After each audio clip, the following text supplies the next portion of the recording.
அனைவருக்கும் வணக்கம். தமிழ் வார்த்தைகள்ல அழகான பல விளக்கங்கள் மறைஞ்சிருக்குங்க.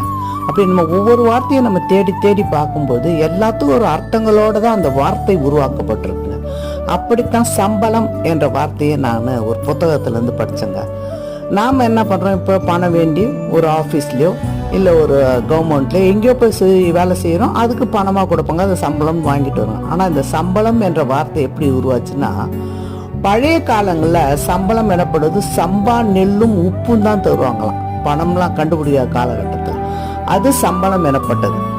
அலம் என்றால் உப்பு விளையிற பகுதியும் தான் அலம் என்று சொல்வார்கள். இப்படித்தாங்க சம்பளம் என்ற வார்த்தைக்கு ஒரு அழகான உண்மையான விளக்கம் கொடுத்திருந்தாங்க நம்ம தமிழோட அருமை எப்படி பாருங்க. ஒவ்வொரு சொல்லும் அவ்வளோ அற்புதமா இருக்குங்க. தமிழ் வார்த்தைகளை தேடி தேடி படித்து மகிழுங்கள். இனிய இரவு வணக்கம். நாளை